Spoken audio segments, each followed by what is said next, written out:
Hi, and welcome to Tonnau Talks. Today we're going to be discussing clingy kids.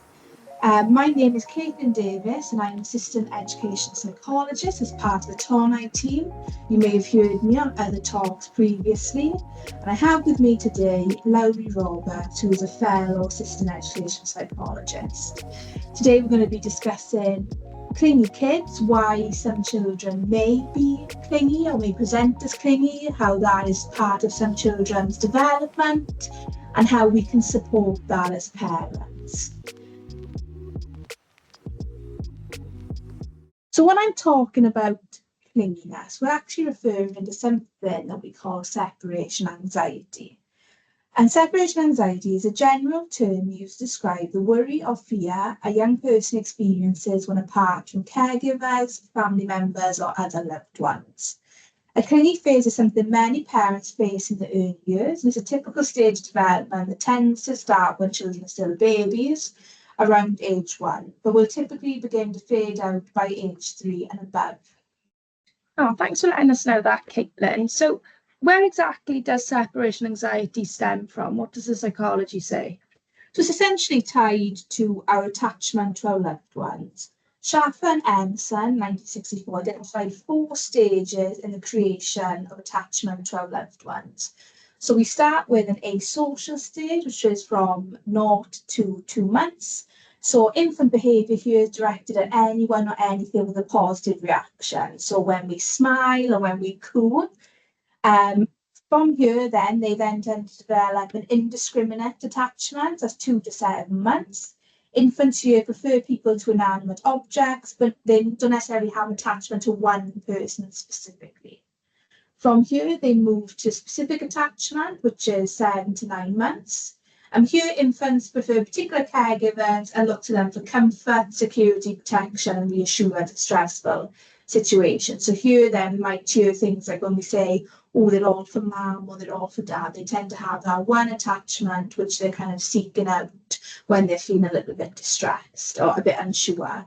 And from here, then they move beyond that specific attachment to having multiple attachments when they're around 10 to 18 months.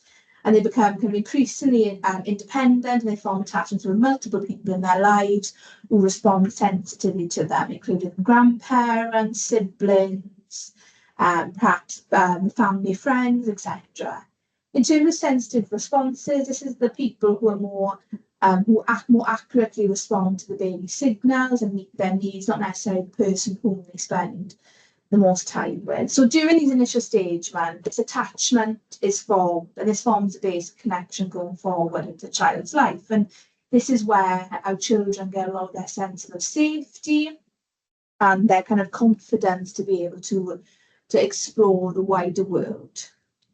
So from what you're saying, a child will sort of form an attachment. It doesn't necessarily have to be one person. It can be a few different people, Caitlin. Absolutely, and they tend to perhaps have, they still keep that specific element of attachment. They may have one person they have a stronger attachment to, and that, like I said, forms that basis of that safety that allows them to kind of explore further into the world. So if maybe, we've got a child who's formed a very strong connection or an attachment with someone, what sort of things could we tend to potentially see if once they're separated from that person that they've got that strong connection and attachment with? So unfortunately, Lowry, once a child has formed these attachments and they begin to kind of, seek that comfort and that connection from those loved ones, they also start to contend with separation. Because with all the best will in the world, we cannot always be with our children or the children we're caring for. And this can bring a lot of kind of intense emotions from young people and children, especially in terms of kind of their age of stage development. However, at certain ages, we would actually expect the kind of the big feelings around being separated. Because once a child realises their parent care is separate from them and that there will be times when they are separated from them, they begin to question how safe and secure that attachment is, which is essentially, are they going to come back? And this looks different across development. So babies begin to understand they're separate from their mothers at different stages. Initially, newborns don't have a sense of individuality and they may think they are part of their mothers. But as they grow, they start to realise that they are their own person and that the people they have connections and attachments to can actually leave them for periods of time. So here's a general timeline. Around 4 to 5 months, babies start to become aware that they are separate individuals. They respond to the voices, the smiles, and engage in communication. So again, matching with that kind of that asocial stage and that indiscriminate attachment stage. From 7 to 12 months, kind of infants learn the separations from their caregivers are temporary, which helps them become more sociable and confident with others. So, they start to learn that, or start feeling more comfortable that their attachments will come back. And then by, kind of 12 to 24 months, children may still feel upset when separated from their parents and caregivers, but they recover more quickly as they grow more secure in the knowledge that those caregivers and those parents will actually return. And during this time, when there's a separation, this is often accompanied by anxiety. Again, it's just to do with those feelings of safety in the world, especially when children have not developed to a stage where they're confident that like we said, that their parent or caregiver will return and that their needs will be met. However, like I said, children are generally expected to grow to this as they continue to develop and reach further milestones. Having said this, this is not the case for all children. For some, the feeling lingers beyond what we would consider developmentally appropriate. It's really fascinating, isn't it, how all this occurs at such an early stage in development. We're talking a couple of months here, they're starting to form this sort of attachment of that blueprint of how they're going to form relationships in later life as well. And you were sort of talking about, for some children, this sort of feeling could linger a little bit beyond what maybe could be typically expected. So what exactly happens then, Caitlin, if that separation anxiety, so when that child is separated from that sort of caregiver, continues beyond this period of development? What does that tend to look like as that child develops? Yeah, so there can be a number of ways of separation anxiety might happen. Children, outside of the general kind of clingy behaviour, that's why we've called it Clingy Kids today, the talk. Some general examples include excessive distress when separated from home or family, or when that separation is anticipated, or sometimes it can be upon separation, but also when they're expecting that separation, it can kind of, those anxious feelings can build. Constant worry that something bad will happen to a loved one, for example, illness, disaster. These worries are not always rational, but they feel very real to the young person. Excessive worry about losing a parent or guardian. So, perhaps not having them in sight or not being near them. Not wanting to be home alone or without a parent in the house. Reluctance or refusing to leave home without a parent or guardian. Frequent checking, i.e. calling or texting to learn a parent or caregiver's whereabouts or needing reassurance that they are available. Excessive clinginess, like we said, even when in the home, constantly seeking that connection, constantly wanting to be around you, wanting to be near to you, wanting to kind of have, even that kind of physical touch of, being cuddled up and stuff like that.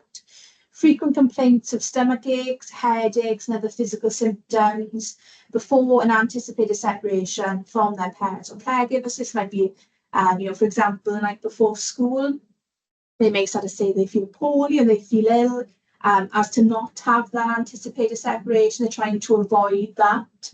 As we said in previous podcasts, avoidance is a great cure of anxiety, but it's not necessarily a helpful one. So they're going to try and avoid that separation. Panic or kind of meltdowns when separate from parents or caregivers. School avoidance itself. Panic, fear, and crying at the time of separation. So a lot of parents and caregivers describe, when kind of perhaps you're taking them into school or leaving them in the reception or the schoolyard in the morning for them to go into school. That can be a time of, or even leaving the car, excessive distress from the young person of kind of, essentially that panic and that fear is a manifestation of that anxiety, but it's also their brain is trying everything to try and keep them with you so that they can continue to feel safe. Kind of expressing fear or worries about upcoming situations, refusal to sleep alone. We sometimes see parents and caregivers who a young person either find it really difficult to sleep alone, or they're actively kind of trying to kind of sleep, with them or near to them. Repeated nightmares with a theme of separation, or even kind of repeated worries. They may come to you with a number of worries around, what time you're going to be back, how long you're going to be going for, those types of things around that separation. And avoiding kind of any activities that may mean that they're separated from you, even if that's a pleasurable activity for them. So school activities, social gatherings, sleepovers, and any other social activity that might mean that obviously they're taken away from you in the home. And these examples, of course, are likely to depend on age and the level of anxiety the child or young person experiences. We can see some of these behaviours on these presentations in a 5-year-old. We can also see them in a 15-year-old. That anxiety is as strong for either age.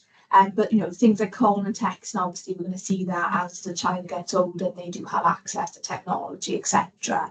But essentially what it all comes down to is that that young person has an excessive worry about being separated from their parent or their caregiver, and that results in a number of behaviours to try and maintain that connection, that closeness with their parent or caregiver, due to kind of fears of what may happen to either them or their parent or caregiver.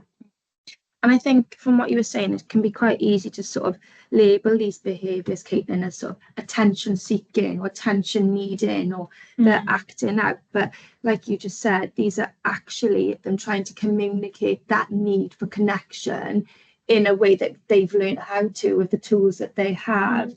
And like you said, some of these may just sort of be related to a phase that a child is going through. This is normal. It is normal to experience this throughout a child's development. But how do we know then if the negative feelings a child is experiencing when separating from a caregiver is separation anxiety, or is it just sort of a normal phase of development? Thank you. That's a really, really good question. So it's likely throughout their childhood, as a young person, our child is learning, how to kind of function in the world. They are going to have these moments of worried feelings or anxious feelings when being separated from a parent or caregiver. Thinking of examples, first days of school, first sleepovers, parties, etc. There are times where a child is going to have very kind of typical worried feelings about being separated. However, if a child is experiencing separation anxiety, that's something completely different. That's something that's beyond what we would consider typical. And there's 3 really good ways for us to understand whether a young person's worries to the extent of separation anxiety. So the first thing we're going to want to look at is intensity. So how severe is the presentation of the child's anxiety? Children with separation anxiety experience, kind of a much higher level of those anxious feelings than would be typical. So we want to look at that, and we want to look at kind of how that's impacting their separation. We're going to look at frequency. So how frequently does this happen? So is it just kind of, if it's quite sporadic, it's one instance here, one instance there, that may not be to the extent of separation anxiety, although we still want to monitor it as it may be developing to that extent. But when we talk about separation anxiety, this intensity and this anxiety is presenting with kind of a high level of frequency. So it's generally any time that a young person is being separated from their parent and caregiver, that they're not going to kind of those multiple attachments anytime they're away from that safety net of attachment and connection. And then finally, we want to look at impairment. So how is their anxiety impacting on their life, and to what extent? So if a child is so anxious that their fear is stopping them from doing the things they need to or want to do, that's a big sign that they're going to need help. So again, when we talk about that school avoidance, we talk about avoiding social activities, all of those things, it is having a significant impact on their life to the point where they're unable to live the life that they would like to, and that you would like for them as a parent or caregiver. Then we want to start considering how we can support these young people. I can understand that can be quite challenging and difficult for all involved in that, isn't it, for the child as well, and especially as a parent and caregiver as well, because you know what you want is best for your child, but you also want to give them that protection as well. It can be really tricky to balance, can't it? So we've had to talk about how separation anxiety presents, Caitlin, and I'm just wondering, is there a specific cause for separation anxiety, or what sort of things do we know that could cause it? So the cause of separation anxiety changes depending largely on a child's age and development. And there's not always a cause, in terms of development, like we said, it could be a very normal part of development up until around 3 years of age, where they're still learning about their attachment and they're still kind of working that out. So young children are typically self-focused, they tend to worry about their needs not being met if their kind of usual caregiver is not around. Teens are more often worried about perhaps outside forces or violence, accidents, etc., that may take their parent or caregiver away from them permanently. So some examples we've seen of things that have perhaps led to a child, experiencing separation anxiety include a change in caregiver. So if a young person has perhaps been moved from the home into a different caring setting, a change in routine, school transitions can be a huge factor here. Following a traumatic event, if a child has experienced some trauma and that the idea of something that could happen to them or something they love becomes more real to them in their life, that can, increase those feelings of anxiety because it's happened before, to them, there's that feeling of it could happen again. Here we kind of we see kind of that if there's a loss or bereavement in the family, that can have a big impact, because death is a very final separation, and as young people, perhaps children start to appreciate that, they start to worry about what if other members of their family die. A change in parental availability, change in family structure, so maybe through divorce or illness, moving home if perhaps that safe base of attachment and connection is disrupted, starting a new school, like I said, those transition periods are really big in a child's life. Kind of perhaps sometimes, with parenting style, if it's a very close-knit kind of parenting style and perhaps the child is very used to having a high level of access to their parents' reassurance, then, being separated from that can make them quite unsure of how to navigate life and cause those anxious feelings. If a child has a difficulty with their attachment styles, if they don't feel as secure in those attachments to caregivers, and, they, like we said about that feeling of not having their needs being met, that can be quite anxiety inducing. The child's temperament, some children are perhaps a little bit quieter than others and require a lot more kind of perhaps reassurance. Illness, either the child's or the parents, so if the child's been separated from their parent or caregiver for a period of time, or if the parent or caregiver has an illness that's quite significant and serious, that can cause those anxious feelings to arise. And the child's mental health. So if the child is experiencing anxious feelings, their need for soothing may be higher, and being away from parents or caregivers may make them feel that need for kind of soothing will not be met. And they may worry that, perhaps if they feel that the parent is the only, or caregiver is the only one who can make them feel better, it can be quite a scary thought to be away from that. So there's, a number of, and there's going to be ones I haven't even listed today. There's a number of things that can happen in life, in a young person's development, as they're experiencing the world for the first time, that may bring about these anxious feelings. But again, it's really important that we consider whether this is, like we said, whether this is something that it's, it's a little bit of worried feeling, but it's something that's going to pass, or it's part of their typical development, or whether it's to the extent that the child is actually experiencing separation anxiety. That's really interesting, Caitlin. And I think, like what you said, is key here throughout all of these. It's that power of connection is key throughout here. and making sure that they can feel those connections through all these difficult times, which isn't always easy to do.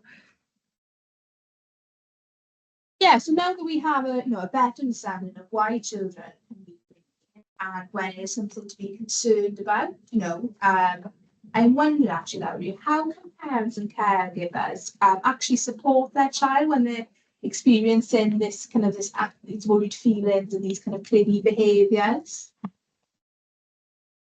Yeah, so there's definitely a number of ways that caregivers can support their children. And I think first and foremost, one thing to sort of acknowledge is when we're sort of anticipating that a child is going to separate, when we're talking about sort of very sort of clingy kids, as we've labelled it here, or that separation anxiety, naturally as a parent or carer, we're going to be feeling anxious ourselves. We're going to be building up towards that event because we know what's coming. We know that we're going to expect maybe different behaviours which are quite challenging to believe, like to sort of manage. If you're in the car and then everyone else is looking in the playground at what's going on, and that can be difficult. So just I think first of all, initially, just lowering your own expectations and just having some good enough sort of parenting advice for yourself initially. This is hard. It's not always easy. We've just come out of a pandemic where children have been at home with yourselves. You're their parents, their caregivers, the people who they most love in the world, and it's not always easy. So just having some sort of validation for your own feelings as well, that it's okay and this isn't always easy. But also what's key is validating the child's feelings. So it's really, really important for the child to be seen and heard and valued. Often we hear psychologist Brené Brown and her quote there, isn't it? Connection, and she often talks about that power of not just validating feelings, but also having empathy within that moment. So sometimes, when as a parent or caregiver, we're sort of thinking, oh, do you know what, just get into school. Come on, just get out of the car. It's really not that big of a deal. I've had to go to school before, so you can go to school. But it's about validating the feelings, understanding, do you know what, this is actually really, really difficult for you right now, and adding that empathy as well, because like Brené Brown says, empathy drives connection, whereas sympathy and those sympathetic responses that start with at least will drive disconnection. Yeah, I think, when we think about other Tonnau talks that we've looked at, I think perhaps, kind of managing meltdowns would be a really, really helpful, kind of complementary talk to this. So if you get a chance, guys, please check that out on our YouTube to help with validating those feelings and those emotions when our children are going through a really, really tough time. Yeah, emotion coaching is key. And what's also key as well is, actually letting them talk, letting them feel those feelings. It's okay for them to worry or to cry for a few minutes. The fact that they feel comfortable to do that with you is a huge opportunity to encourage that connection. And what we can do in those moments is then try to refocus their attention potentially on something more positive or something they're looking forward to. Letting them know that we're going to miss them too. So validating the feelings again there, that it's not only you going through this, that we're going through this together to support that connection. Little things as well, saying that we've packed their favourite foods for lunch. You might have left a little note in their lunchbox as well, a special sticker or something, just to let them know throughout the day that you are thinking about them. And then maybe for our teens, I can imagine as a teenager, if someone had left me a special note in my lunchbox, I'd have been quite embarrassed at that situation. But we can update that, can't we? And that could just be in the form of a text, saying, we're going to see each other again, and reinforcing that time as well. And just again, like I said, letting them know, do you know what, it's okay, you feel sad. And at the same time, like we've said in our talk about resilience, we've got to we have got to let them fail and experience these difficult feelings so that as they grow, they know how to deal with them as they grow. But in this moment, connection's key.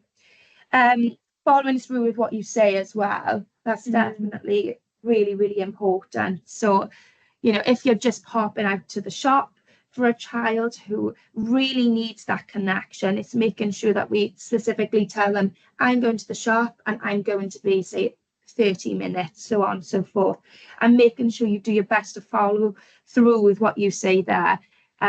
Just wondering, Lorraine, why is it so important to follow through with what we say when our young person's feeling anxious about separation? So for children who are feeling like sort of anxious about their caregiver leaving, it's really important, like you said, that we're consistent, predictable, and reliable, because deep down, the need is that they're worried that they're going to be alone. They're worried that you're not going to come back. And even though we know that we're going to come back, we've still got to, like we said, validate those feelings and help them understand that we're still connected even when we are apart. It's important that they know that they can trust you and that you are going to come back. And sometimes when this happens, we can't always foresee this. There could be an emergency, so on and so forth. But speaking to them about that, okay, well, what is going to happen if I don't come back in specifically 30 minutes? What can we do? What would you find helpful in that moment before you leave, so that they know and they feel empowered to use different tools and strategies in what we call their sort of emotional toolkit, so they can support that moving forward? I suppose it's that preparing ahead of time then, isn't it? It's, kind of letting your child know what to expect, if there's a change in routine, and, so make sure that they're prepared. That's a lot of things with kind of anxious feelings, it's we call it kind of the fear of the unknown, is the uncertainty of what's actually going to happen.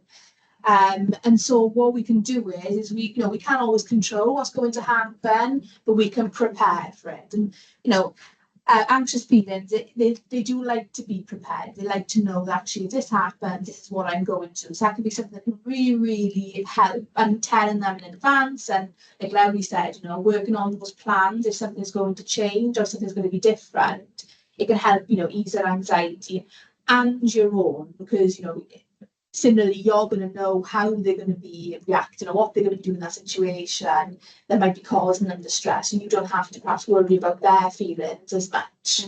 And I think going along with that sort of idea of preparing, Caitlin, as well, one thing that we can do to prepare is to practice actually separating as well.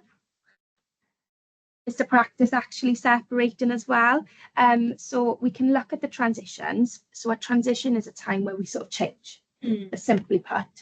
So a transition could be getting dressed in the morning, and then you can have bigger transitions in your life, such as transitioning to comprehensive school from primary, so on and so forth. So there's little things that we can do to make those transitions a little bit smaller. And when they're smaller, what that can do is ease the anxious thoughts that a child or young person may be feeling, so that they feel that it's more in their control. So once they've done that, it's about reminding them then that, what? How did that go? How did you feel it went? Everything was okay. And lots of praise for children who experience, huge difficult feelings when they are separating. Praise is key here as well. And what also can be helpful is when we are experiencing those transitions, we've had to practice, is actually making them short, sweet, and consistent. Absolutely.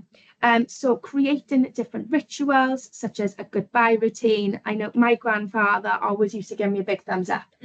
And what I loved about this was I could give a thumbs up, but it didn't have to be in front of everyone. It could just be a simple hand gesture. So we knew it was happening, and that helped us feel connected. For some children, it could be, I love you, you're going to have a fun day with your teacher and friends. And what's key here is saying, I can't wait to hear about it at, dinner tonight, so that they know that you're coming back. They're going to have that time again with you. So again, having them short and sweet would be that positive start to the day. But it also reinforces when you're coming back. During these times, I think what's really difficult for parents and carers, and I really empathise here, is it can be tempting to sort of linger around and stay for long periods of time. That's your child, and it's particularly when a child has maybe feeling huge big emotions and expressing those in different ways. Lingering around can actually sometimes sort of add to that anxiety a little bit more, because we haven't been consistent there. Whereas if you've got that ritual in place of, I don't know, you've got that phrase that you're going to say, or you have that hand gesture, whatever it is, they know, right, she's going, he's going, they are going, off they go. So it can help really ensure that it's short and sweet. Yeah, I think as part of that, as adding on to that, is it can be important here to kind of set those clear boundaries to help make those transitions short, sweet, and consistent. That's going to be really important. Like you said, it's going to be tempting to linger for both perhaps you and your child because it's such a difficult situation.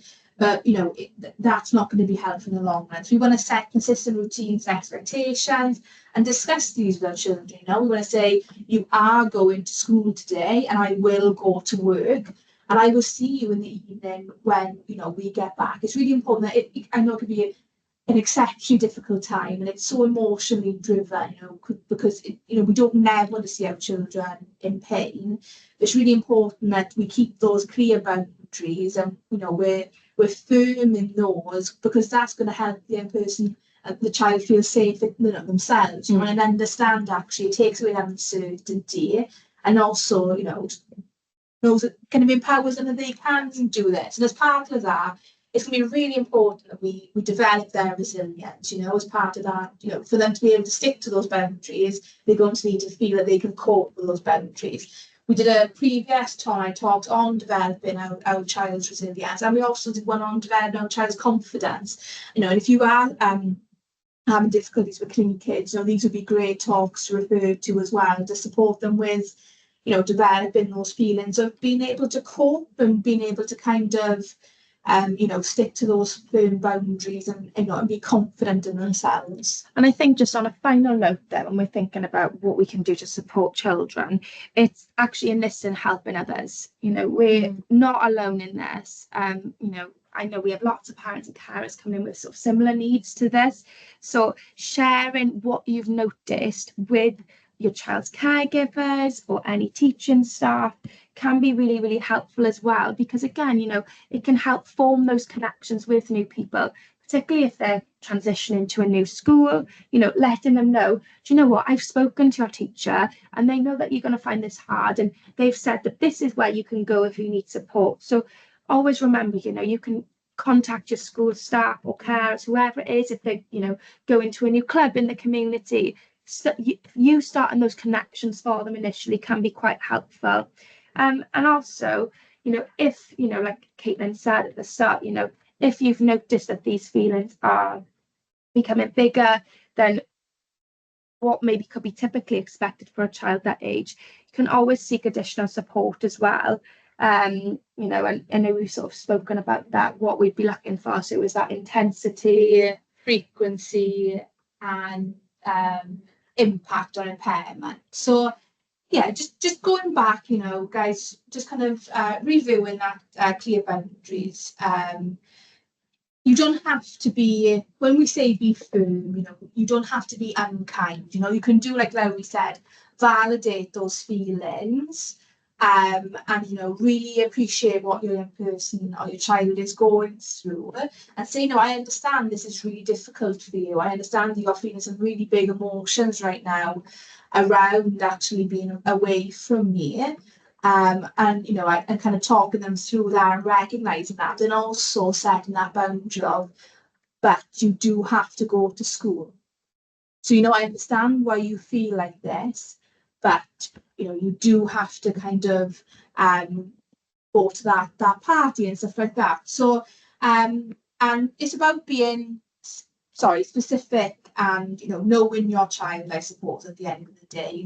We can give you suggestions here, but we don't know your child the way you do. So just being mindful of that when you're thinking about putting support in place is what's going to work for your family, what's going to work for your child, and what's going to work for you. So if we kind of thank you so much. That's been really, really helpful, I think, looking at how we can support our children when they have these big emotions. So I'm just wondering, if we had to narrow down today's session into a top 5 takeaway tips, what would they be? So today's top 5 tips, number 1 is to set boundaries and stick to them. So being consistent, predictable, and reliable. Boundaries are going to help our children feel safe and secure. And we know about when we were talking about how attachments develop, when we've talked about it in resilience, your child has got to go out and experience different things in the world But then the reason that they're going to come back to you is because you are consistent and predictable in your responses. And that's what boundaries do. They help children feel safe and secure. Number 2, keeping the goodbyes short, sweet, and consistent. Developing that ritual or that routine or having that specific phrase so that your child understands, right, you are going to leave now, but you're also going to return at whatever time that may be. Number 3, being mindful of your feelings and emotions. It's understandable when, we are separating from our children, that we ourselves as adults are going to experience similar feelings to what they're feeling. It's not just a one way. That attachment works both ways. It's between the child and the caregiver and a child. It's almost a big circle. So what we need to be mindful of as adults is to look after ourselves first as well. Whether that's when you get back into the car, putting your favorite song on the radio, or making sure you've got someone to connect to yourself, to speak to if you've had a difficult morning. That's really, really key. Number 4, so validating your child's emotions. I don't think there's going to be a session where we don't emphasize the power of validating emotions.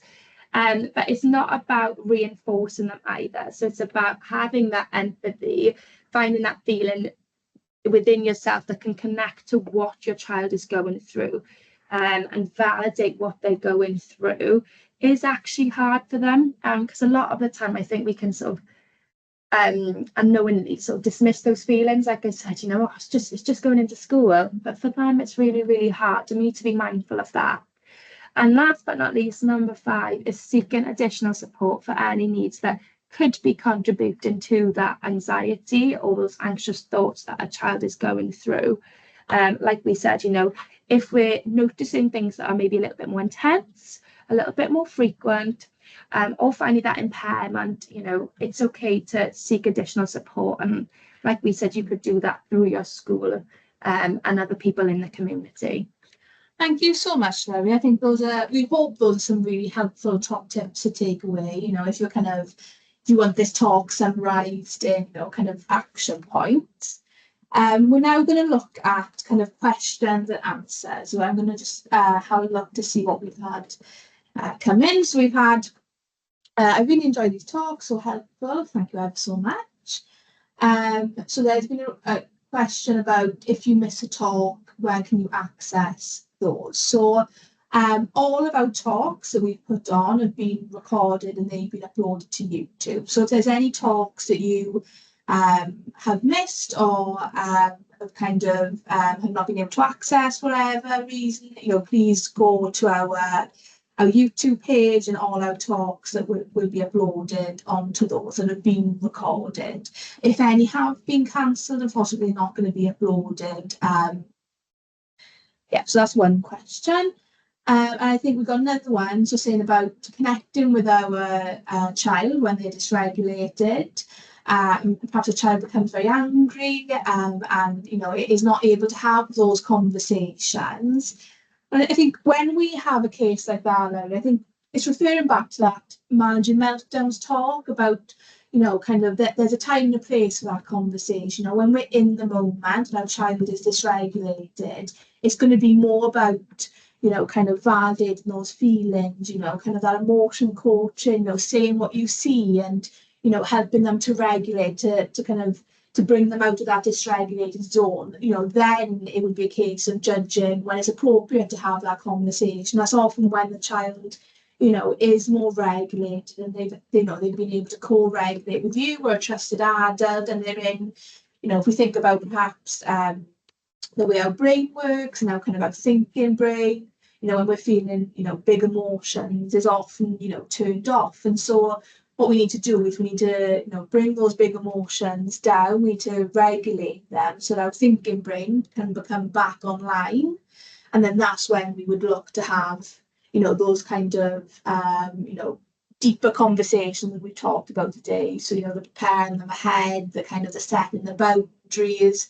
Because if you try to set a boundary when a child is, really dysregulated, they're not going to hear you and they're not going to remember that boundary anyway. So again, it's about, judging your child, and you know them best. You're the parent or caregiver, helping them to regulate, and then, having those conversations. But I think, if that's something that, you're having kind of difficulty with, or something you'd like to learn more about, managing meltdowns as a Tonnau talk would be a fantastic place to kind of get some further advice on that. Which I thank you so much for sending your question. I really hope that that is helpful. Laurie, do you have anything to add? Yeah, I just think, like Caitlin said, when a child is dysregulated, this is a big part, when they're separating from you as a parent or caregiver. And like Caitlin said, when they're experiencing those big emotions, their brain can't understand language, the part of their brain that processes information and stuff is what we tend to say is switched off. That child is not going to be able to respond to you. So it's finding different ways in that moment to regulate. And like Caitlin said, we cover a lot of them in the managing meltdown. So whether that be actually just leaving them just for 5 minutes on their own. For some children, it can just be sitting there and just saying, I'm ready to talk to you when you are. I can see you're not ready right now, but when you're ready, I'm downstairs. So again, you're keeping that connection, even though we understand and we respect each other's boundaries too. I think that's key there. Yeah, absolutely.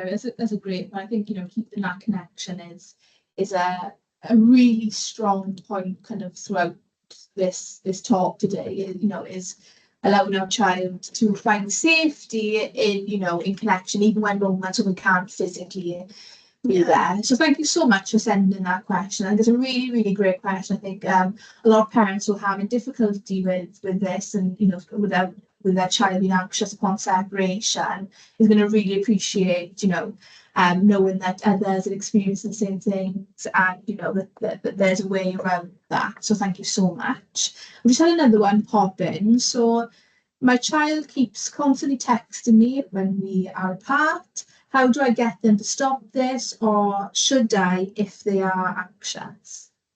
Oh, that's a good question. That's a really good question. We hear this a lot. Yeah, we often hear this, particularly for children who've experienced of significant trauma. And I know, Caitlin, yourself working with children with emotional-based school avoidance, it can be really hard, and they want that reassurance. We've got parents and carers going out constantly messaging. But again, what's key here is what is the need for this child? And the need here is to feel connected to you, which is really, really lovely. But as we said, healthy relationships, we can't be connected all the time. So it's about developing that child's resilience over time. So say to them, yes, you can message me, but maybe before we go out, say, set those boundaries, like we said. So we can say, if you're going to send me 5 questions in 5 minutes, I will respond to one of them, and then I will reply in 30 minutes, or whatever it is. It's about setting those boundaries, because ultimately that is what's going to build their resilience, because that's what's going to help them feel safe and secure.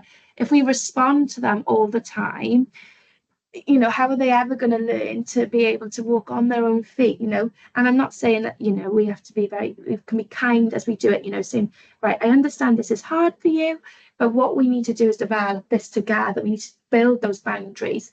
And, it can be quite helpful. You could, sometimes, we can test the waters a little bit here, and we can say to them, right, well, I don't know, I'm not going to do this at this time. And the child might look shocked. And then we can say, oh, I can see from your face that maybe you don't want to agree with that. Do you think we should change that rule or change that boundary, whatever it is?